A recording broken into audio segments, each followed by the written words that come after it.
I'm Kråkan, also known as Corvus Cornix, and welcome to Yacc, yet another Crowcast where I pick a game I played for a week and then I talk about it.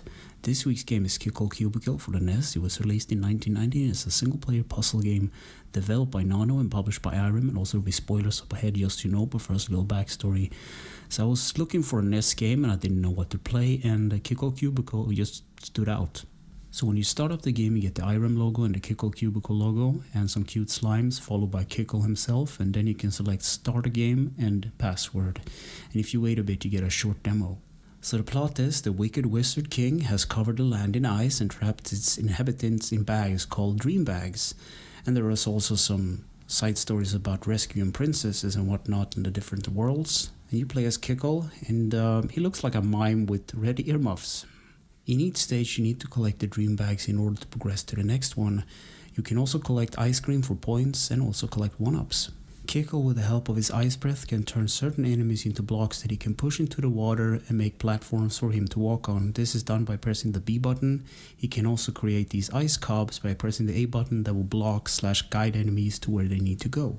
At the top of the screen you will find your score and timer, and each world has a shape that is related to animals, food and things, such as Toyland being a thing and Garden Land being a thing, and I think you get the gesture. So first up is Garden Land, and it introduces basic slime, chickens with glasses and springs.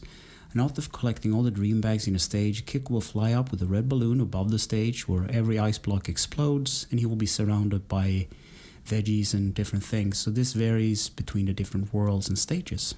And after you beat all the stages, it's time for the boss, but before you get to the boss you get an animation of Kickle getting on this huge beanstalk and riding it to the top as it grows to the clouds, and it's a very trippy effect. It sort of sways, and then he jumps up off on some clouds and he goes in to confront the boss, and the boss is called Coke, or Cocky, which is this huge chicken with an eye patch. So he throws ice blocks at you and it breaks, and you take the broken pieces and throw them back at him.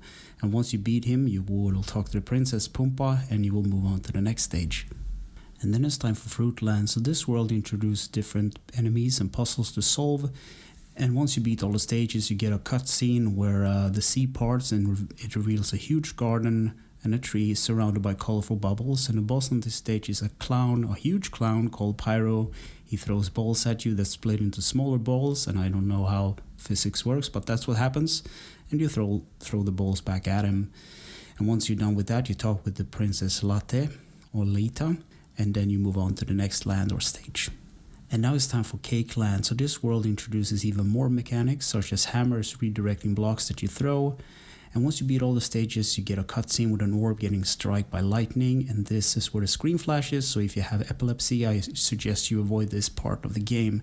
And the boss of this level is Kapan, a huge turtle throwing turtle shells, and it's more or less the same mechanic as the other big bosses. And once you're done beating the boss, you talk to Princess Krima. And finally it's time for Toyland, and this is a bit funny because the world map is actually shaped like a gun, and I don't know why. And once you beat all the stages, you get a cutscene with the fortress, the ice fortress, I should say. It's surrounded by rainbows and it explodes. And the boss of this level is of course the wicked wizard king. And I was a bit disappointed because I was expecting this bearded evil wizard, but what I got was a huge snowman with a bucket on his head. And once you beat him, Kickle is knocked unconscious and he is awakened by Princess Mira and is taken to King Toys, and yes, that's his name, and he gets rewarded, and Mira actually kisses him, and you get the end credits where Mira actually, they marry one another. Kickle and Mira marry one another. And you are rewarded with more special stages, but in my opinion it's not worth it. It doesn't give you anything else more than frustration. So gameplay. Kickle is on a mission to save Fantasyland from the wicked wizard king by solving puzzles revolving around enemies and ice.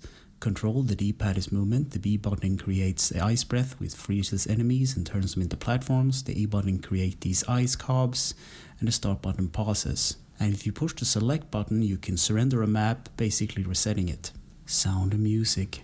Masahiko Ishida made the soundtrack for this game. I like the tracks High Score and the end theme. And yeah, it's very happy and chirpy. Easter egg seekers and glitches. So I watched a 1 hour and 44 minute playthrough of this game because I'm crazy, I guess, and I also wanted to know if there was anything more to the game than what I saw from my playthrough, and apparently there wasn't much more. In conclusion, I wrote, yes, play it if you like puzzle games.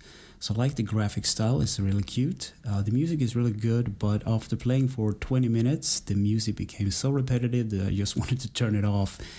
There are many levels, and even if the game introduces new mechanics and new enemies, it still feels slow and similar. So, I mean, there are positives, I guess, as well. There's a password system, so if you die at any point, you can just pick up the game, just remember the password, write it down, take a photo on your phone. You can beat this game in one sitting, but I don't recommend you do that. Maybe play Sokoban or some other lighter puzzle games, but this one just drags on, for me at least. So anyway, thanks for listening and or watching, and take care.